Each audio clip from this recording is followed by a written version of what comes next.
Meu nome é Breno, sou médico de família e comunidade e nesse módulo de clínica em atenção primária à saúde, nós vamos começar a adentrar o tema das doenças crônicas não transmissíveis. Nessa aula, a gente vai falar sobre hipertensão arterial. Ela vai abranger as diretrizes mais atuais a nível nacional e internacional. As diretrizes brasileiras, as diretrizes europeias e as diretrizes norte-americanas, tá certo? A nossa aula vai ser dividida em momentos, tá bom? A gente vai fazer primeiro uma contextualização inicial, com uma introdução de alguns conceitos fundamentais. A gente vai justificar a importância epidemiológica, e aí nós terminamos essa parte introdutória. Vamos para a parte de diagnóstico e classificação da hipertensão, certo? Depois vamos para o estadiamento e estratificação de risco cardiovascular. A abordagem em si, primeiro com metas terapêuticas, abordar as técnicas, as tecnologias não farmacológicas e as intervenções, as opções de tecnologias farmacológicas, as intervenções farmacológicas, tá certo? Fechamos essa parte do tratamento em si. Vamos fazer um amontado de pontos importantes, de orientações em relação ao segmento do cuidado na pessoa com pressão elevada e, por fim, vamos fazer uma revisão dos slides mais importantes dessa aula, desse tema, e vamos fazer alguns questionamentos, levantar alguns questionamentos para nós, como médicos atuantes na atenção primária. Justificando a nossa temática hoje, a hipertensão arterial sistêmica, RAS, é a mais prevalente dentre as doenças crônicas não transmissíveis, as DCNT, sendo responsável por metade das mortes por doenças circulatórias em 2013 em todo o mundo. Os conceitos, parâmetros e metas, elas têm se renovado para tentar controlar o avanço da mortalidade desse grupo de doenças, tendo em vista o envelhecimento populacional a nível global. A partir das diretrizes mundiais mais atuais, nós vamos revisitar os fundamentos, as estratégias de intervenção, a abordagem farmacológica e não farmacológica da hipertensão arterial.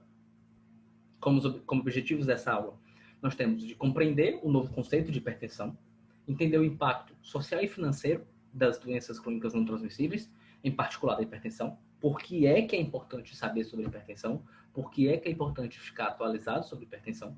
Nós vamos conhecer os novos parâmetros e as novas metas preconizadas.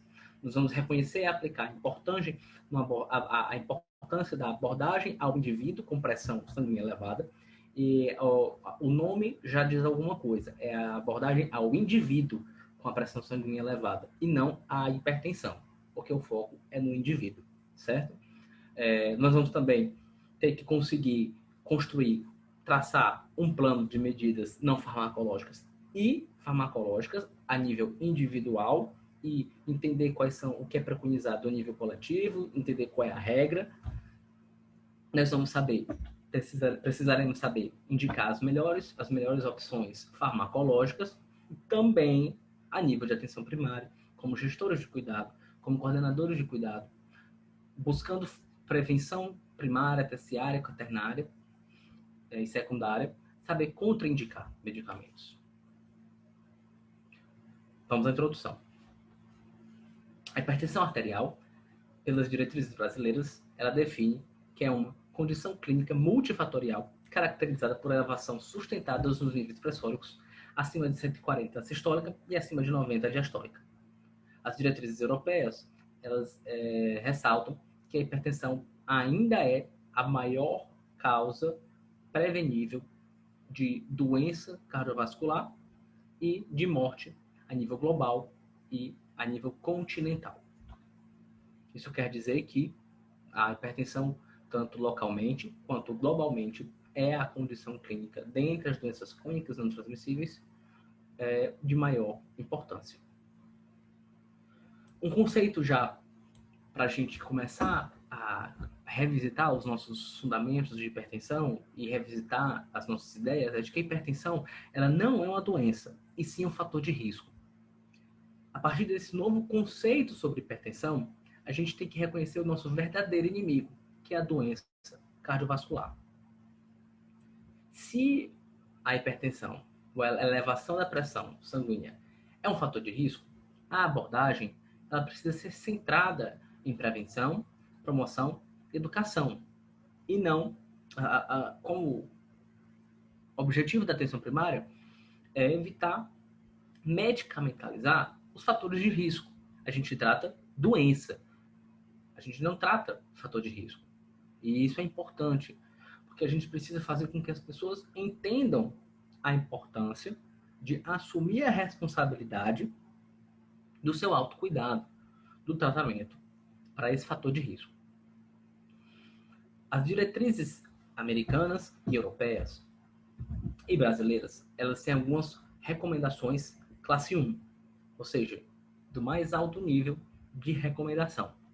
Primeiro, que a abordagem, a elevação da pressão sanguínea, ela precisa ser centrada no paciente e não da doença, que determinantes sociais devem ser considerados nas escolhas terapêuticas, sejam elas medicamentosas, sejam elas não medicamentosas, que o plano de cuidados ele precisa ser compartilhado e as decisões elas devem ser divididas com o paciente, recomendação classe 1, que a abordagem focada no risco cardiovascular, portanto, no indivíduo, englobando outros fatores de risco, tais como obesidade, sedentarismo, erros alimentares, o tabagismo e o etilismo, é fundamental no controle, no manejo da pessoa com pressão sanguínea elevada.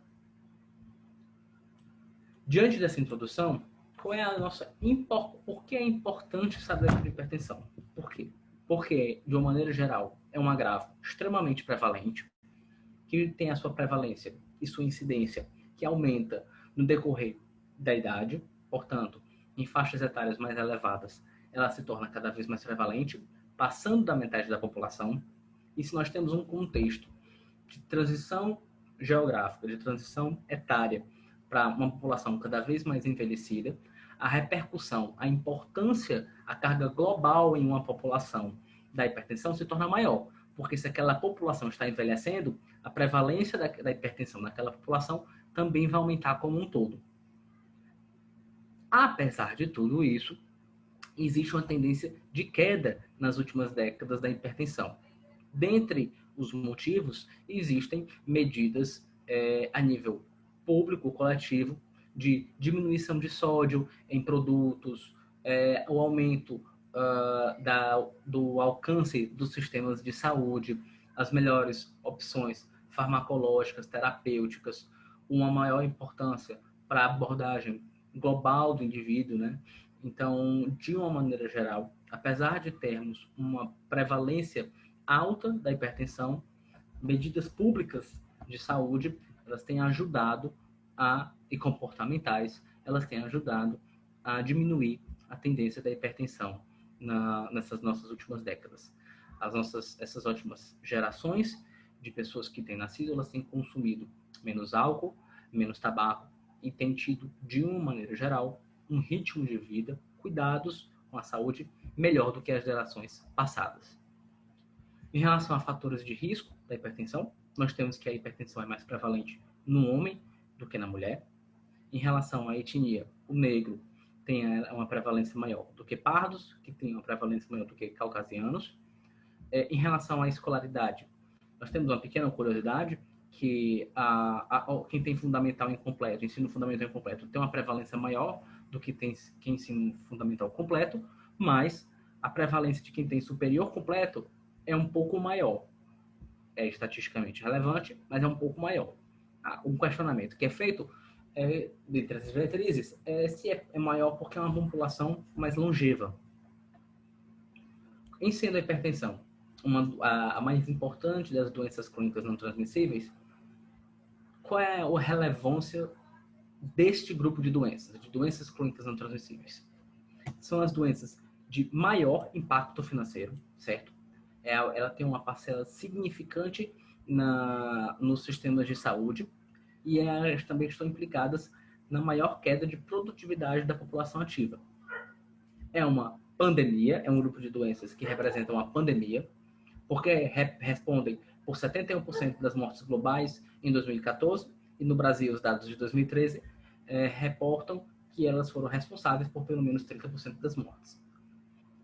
E por que ela é tão importante a nível do contexto da atenção primária? porque são doenças em que o combate, o controle dessas doenças é feito através do combate aos fatores de risco, que são modificáveis. Sedentarismo, maus hábitos alimentares, tabagismo e etilismo.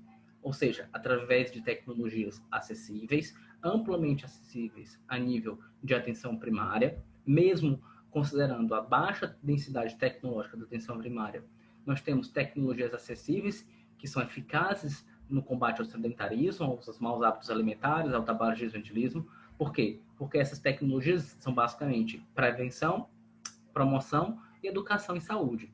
Essas medidas, você orientar, educar a sua população para gerir melhor a sua saúde, ter um autocuidado, participar mais do autocuidado, é uma tecnologia de baixo custo, é simplesmente uma orientação, assim falando bem rasamente, e isso tem impacto nas doenças crônicas não transmissíveis a nível populacional.